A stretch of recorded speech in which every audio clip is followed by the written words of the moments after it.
Hello friends, welcome to my YouTube channel. इस video में हम थ्योरम 8.8 करेंगे। A quadrilateral is a parallelogram. एक क्वाड्रिलेटरल पैरेललोग्राम होता है if a pair of opposite sides is equal and parallel. अगर उसकी कोई भी एक अपोजिट साइड का जो पेयर है वो इक्वल हो और पैरेलल हो। फिगर में समझिए थ्योरम क्या कहती है कि A B C D let suppose a quadrilateral है। इसके अंदर अपोजिट साइड का एक पेयर जैसे कि ए बी और ये सी डी है, ये ए बी और सी डी लेंथ में बराबर हो और ये पैरेलल हो तो फिर ये पैरेललोग्राम ही होगा। इस थ्योरम को करना है आपको प्रूफ। तो पैरेललोग्राम समझ लेते हैं पहले कि पैरेललोग्राम की जो अपोजिट साइड्स होती है ना, दोनों पेयर वो इक्वल भी होते हैं और वो पैरेलल भी होते हैं।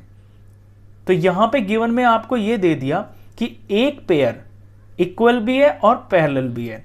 अगर आप दूसरा पेयर इक्वल और पैरेलल प्रूफ कर दें तो फिर ये आपका पैरेललोग्राम प्रूफ हो जाएगा और यही हमको इसके अंदर करना है। तो प्रूफ स्टार्ट करते हैं। पहले गिवन लिख लेते हैं। In a quadrilateral A B C D quadrilateral के अंदर A B is equal to C D, A B C D के बराबर है और A B is parallel to C D, A B C D के पैरेलल भी है। प्रूफ करना है कि A B C D is a parallelogram. हमें प्रूफ करना है कि यह एक पैरेललोग्राम है।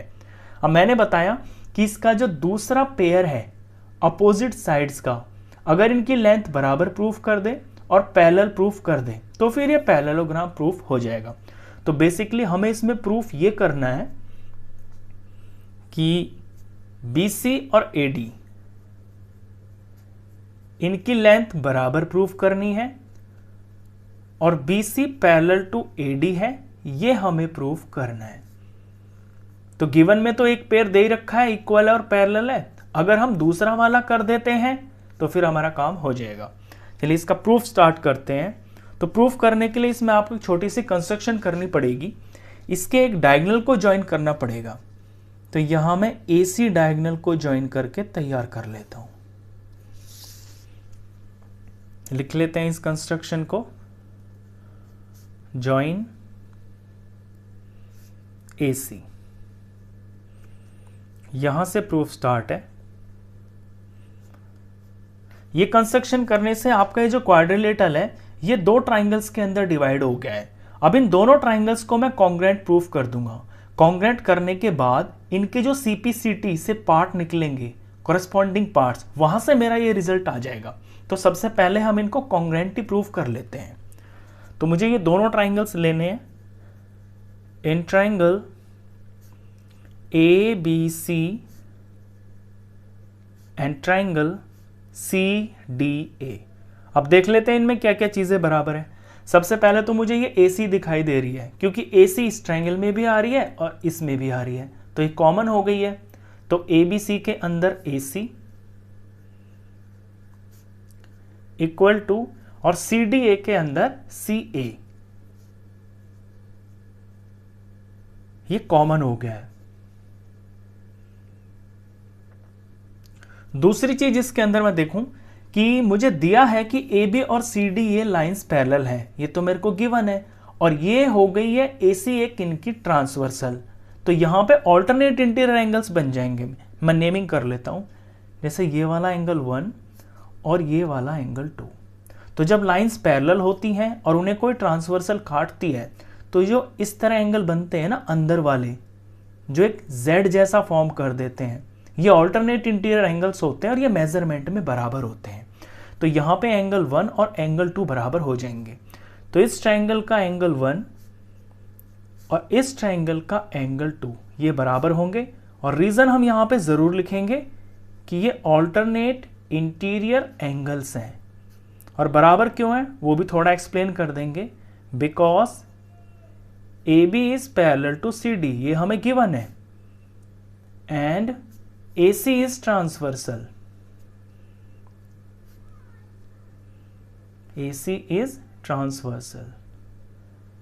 तो मैंने सबसे पहले ले लिया था यहां पे साइड और बीच में मैंने ले लिया यहां पे एंगल। अब मैं एक साइड और ले लेता हूं, वो मेरे को साफ दिखाई दे रही है, ये AB और ये CD। तो इस ट्रायंगल का AB और इस ट्रायंगल की CD साइड ये दोनों बराबर हैं क्योंकि ये तो हमें गिवन ही है, तो ये हो गया है गिवन। तो मैंने साइड लिया है और बीच में एंगल लिया है और फिर से साइड ले लिया, तो side angle side congruency rule से ये दोनों ट्राइंगल्स कॉन्ग्रुएंट प्रूफ हो गए हैं। तो therefore triangle ABC is congruent to triangle CDA, और रूल लगा है side angle side congruency rule. अब कॉन्ग्रुएंट प्रूफ ये हो गए हैं तो इनके करस्पॉन्डिंग पार्ट्स बराबर होंगे। इट मींस ये जो BC साइड है और ये जो AD साइड है ये बराबर होंगी, क्योंकि BC आ रही है एंगल 1 के सामने और AD आ रही है एंगल 2 के सामने। 1 और 2 इन ट्राइंगल्स के करस्पॉन्डिंग पार्ट्स थे, वो बराबर थे, तो साइड्स भी बराबर होंगी। तो BC is equal to AD, BC is equal to AD होगा। रीजन जरूर लिखेंगे, corresponding parts of congruent triangles. अब इसे मैं रिजल्ट नंबर 1 रख देता हूं। तो यहां पे मैंने इतना तो शो कर दिया है कि ये जो साइड्स है ना अपोजिट, ये इक्वल है, तो आधा काम तो मेरा हो गया है। अब मुझे इन साइड्स को पैरेलल भी दिखाना है, तो पैरेलल दिखाने के लिए यहां पे मैं फिर से ऑल्टरनेट इंटीरियर एंगल्स का ही यूज कर लूंगा। तो ऑल्टरनेट इंटीरियर एंगल्स इसके अंदर मैं ये वाले लूंगा, ये 3 एंगल और ये 4 एंगल। अब आप साइड्स को ऐसे देखें, ये मैं AD बना रहा हूं और ये मैं बना रहा हूं BC, और ये जा रही है AC ट्रांसवर्सल। यहां मैंने एंगल 3 लिया है और यहां मैंने एंगल 4 लिया है। क्योंकि ये दोनों ट्राइंगल्स कॉन्ग्रुएंट हैं, तो इनके जो एंगल 3 और एंगल 4 है ये करस्पॉन्डिंग पार्ट्स हो गए हैं। तो इसका एंगल 3 और इसका एंगल 4 ये करस्पॉन्डिंग पार्ट्स हैं, तो ये बराबर हो गए हैं। रीजन लिख देते हैं, corresponding parts of congruent triangles. अब ये बराबर तो हैं, लेकिन ये ऑल्टरनेट इंटीरियर एंगल्स भी हैं। जब ये बराबर हैं और ऑल्टरनेट इंटीरियर एंगल्स हैं, तो जिन दो लाइनों के बीच में ये बन रहे हैं वो दोनों लाइंस पैरेलल होंगी। तो पहले हम इसे एक्सप्लेन कर देते हैं, थोड़ा सा लिख देते हैं कि ये ऑल्टरनेट इंटीरियर एंगल्स हैं। Also these are alternate interior angles. जब ऑल्टरनेट इंटीरियर एंगल्स हैं और बराबर हैं, तो देयरफॉर ये वाली लाइंस पैरेलल हो जाएंगी। BC parallel to AD, BC parallel to AD। इसे मैं रिजल्ट नंबर 2 रख देता हूं।